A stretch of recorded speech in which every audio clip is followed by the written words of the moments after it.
Hello, Magic players and collectors. Welcome back to the Land Library. I'm your librarian, and today is the beginning of a brand new series, Local Landmarks. I've gotten a lot of feedback that people really like legendary locations, especially because of the lore, so I wanted to expand to, unique lands on smaller plains, or just, areas on a plane that don't have legendaries, because there's lots of other cool lands with lots of cool lore that aren't legendaries, or associated with one. So this first episode is a tour of the plane Rabiah, but because this is a plane used once in a single set 27 years ago and is extremely rarely referred to on cards, I suspect that it's not going to be the most recognizable, so instead this episode is named after the most iconic land from this plane, which is City of Brass. And that's pretty much it.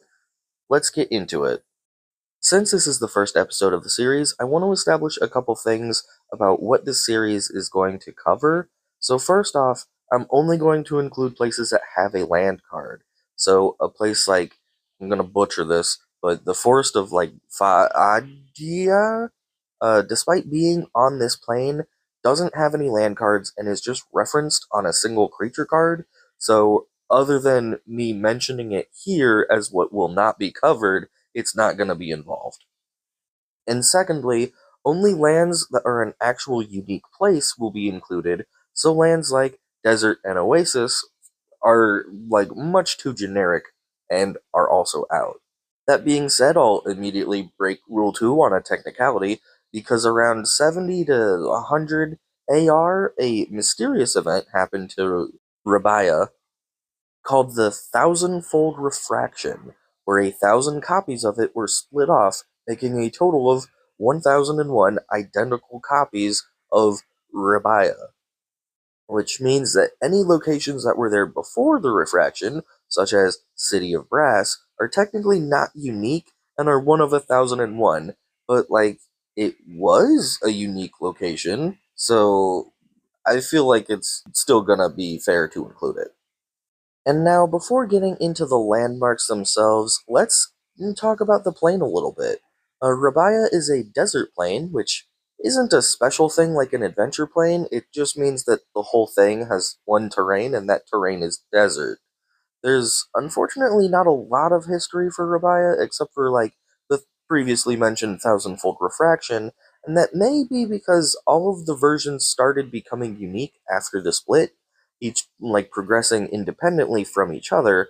There's even a single Rabiah that turned evil and was dubbed Dark Rabiah, but we don't even know anything else about it other than it's evil. But all this means that there'd be 1,001 different histories for thousands of years. That's a little hard to cover, so I think they just didn't write lore. But despite them all being separated, the Rabiahs are still intertwined, with links between the different versions of the plane being fairly common, and it's relatively easy for people to travel between them even without being a planeswalker. There are even natural portals to other planes entirely, such as Wildfire and Dominaria, so trade between the different Rabiahs and between those other planes is quite common. And with that background out of the way, let's get into the actual lands in this video. Obviously, there is the City of Brass, and I also have to mention its parody card, City of Ass. City of Ass is, however, from a unset, and is thus not canon, and I don't know if it's even on a plane, but if it is, I don't know which one. So it's clearly related to City of Brass, but it's not actually, part of this plane. And then there is the Library of Alexandria, the Bazaar of Baghdad, and the Island of Wak Wak. I also kind of thought that Diamond Valley could have been a unique landmark, but the only information lore-wise about Diamond Valley is on the card itself, which is none. There is none. So I can't really tell if it's actually a unique place or not, but whether or not it is, there's nothing to say about it other than what the card itself does. Let's start off with the land that we have the least info about, which is the Library of Alexandria. Clearly, this is based on the real-world library of the same name, but there's nothing more to go off of. There's no flavor text on the card, It doesn't show up in external media like the comics or books. There's no associated cards, there's just nothing. So it's kind of just assumed to more or less be the same thing as the real world counterpart, which is a massive library where texts from all the furthest reaches are collected, and scholars from like across the lands come to study. But with no info about its origin, it's kind of impossible to tell if there's one on each plane or if there's only the one. Like, it could have been built afterwards, in which case there's only one on one Rabiah, but that's more of just like something I want to happen because that would mirror its real world counterpart better, because there's not actually an official answer. Now, on to the card.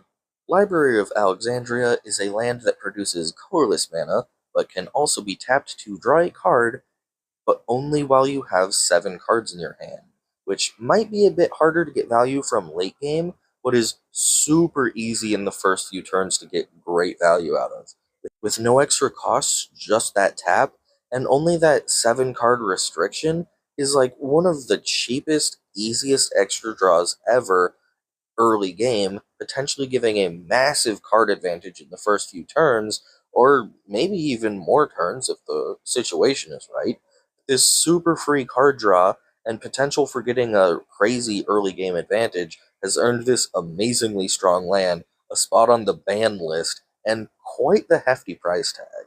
Our next stop, with only slightly more information, is the island of Wak Wak. It's unknown where this mysterious island actually is, especially considering that it's a desert plain with very few large bodies of water, but given that the natives of the island are winged people, it's possibly an island in the sky instead of an island in the water. There are other floating islands on other planes, so it's not too wild to think that this is a floating island, and there's also, like, the art on the card looks really hazy, like it might be in the clouds, but it's really hard to tell, especially since the art was actually made with just the card effect in mind and not the flavor text. So it is just speculation. The only other thing we know about this place is that it has a native plant which has a fruit that looks like a human woman's head and can talk, but it only says Wak Wak, and that's what gave the island its name, the Wak Wak fruit. The Wak Wak citizens and talking fruit have never been on any cards. Closest we have is like Bird Maiden, which is on the same plane and is a winged person, but is kind of its own separate thing. Only the island itself has a card where we do get all this info because it has quite a bit of flavor text. And also, this card is from before basic super types, so, despite having island in the name, it isn't an island. Subtyping quirks aside, though, this is a super powerful land that sees plenty of play. It doesn't make mana, but it can tap to make a flying creature's power 0 until the end of turn. Originally, it was just a permanent set to 0, but the errata was updated to say until end of turn, even though this card has never actually been reprinted. The errata change was in Master's Edition of MTG Online, which means that there are no physical cards with the updated errata, but you still are supposed to play it with the updated errata. But shutting down a flying creature, even just for one turn, is still very powerful. You want like a death touch to grow through, but don't have to sacrifice your creature. You want to like make something really big, super easily blockable. Do you have nothing on the board that can block a flying creature, but you don't want to just eat the damage outright? Island of Wak Wak can help with all of these things and more. It's easily one of the best counter flying cards ever printed. Now on to the next landmark, Bazaar of Baghdad. Although not the only Rabian bazaar, this is by far the biggest one. Most Rabias have a Bazaar of Baghdad, which makes this a huge trading hub both for each individual Rabiah and across them collectively. There's not really a whole lot else lore-wise. It's kind of just a bazaar, and it's the biggest one. So onto the cards. There's a possibility that cards like Fish Liver Oil, Drop of Honey, or Flying Carpet are all items that could be traded for at the bazaar, but there's no definitive link between them, meaning that there's only really the one confirmed card for this location, but several maybes. Bazaar of Baghdad is a land that taps to draw 2 and then discard 3, and specifically doesn't allow any responses on the stack between drawing and discarding, making it pretty safe to activate and repeatably usable as well. At first glance, it may seem a little counterproductive since draw 2, discard 3 is a net loss of 1 card, but the thing is, it's amazing for stacking your hand and your graveyard with exactly what you want. You can stack your hand with all the extra drawing, and you can stack your graveyard with all the extra discarding. This card is really good at thinning out your deck and setting up your graveyard. Easily one of the most powerful lands ever for graveyard-based decks. So powerful, in fact, that it comes with an absolutely crazy price tag that even makes something like the Library of Alexandria look cheap by comparison. And now for the final stop of the Rabiah tour, the City of Brass. City of Brass is an ancient city from long, long before the Refraction. There's no specific date, but sometime in quote-unquote ages past, aka before negative 5000 AR, there was a princess named Fatima.